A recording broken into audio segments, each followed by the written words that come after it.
ordem, tudo tranquilo.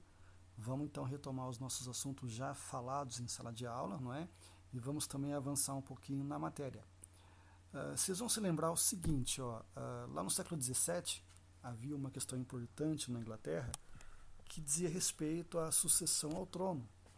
Afinal, após a morte da rainha Elizabeth I, essa questão começa a ganhar importância porque ela morre e não deixa herdeiros, não é? Então não há ninguém para assumir o trono e governar a Inglaterra durante o período.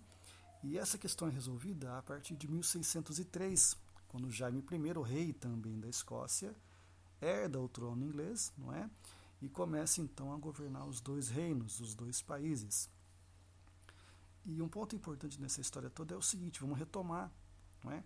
A rainha Elizabeth era membro da dinastia Tudor, que sempre pautou seu governo, não é?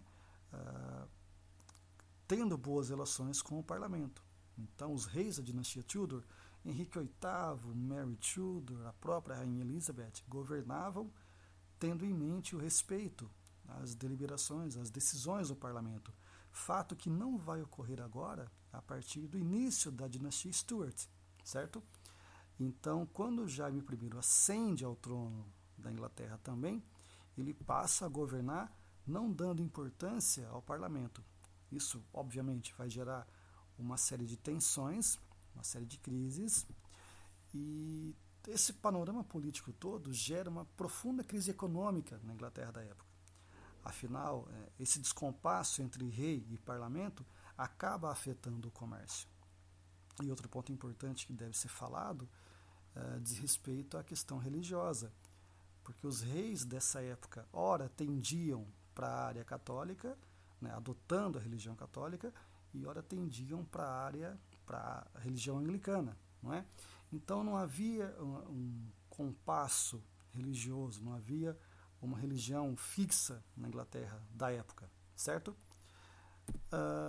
Outro ponto importante é que em 1628 o rei Carlos I, que é filho de Jaime I, é obrigado pelo parlamento a assinar um documento chamado Petição de Direitos.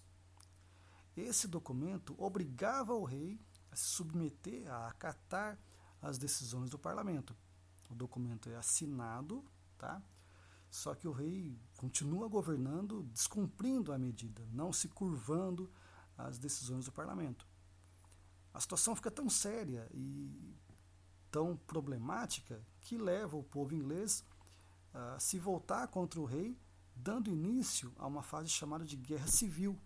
Ou seja, a própria população vai se aliar a alguns membros do exército para lutar contra o rei. Esse cenário todo acaba levando um líder do exército chamado Oliver Cromwell a assumir o poder, certo?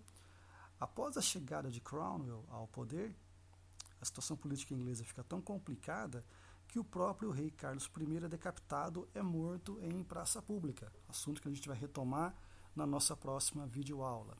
Valeu, galera. Por enquanto é isso aí. Até mais e fiquem todos bem.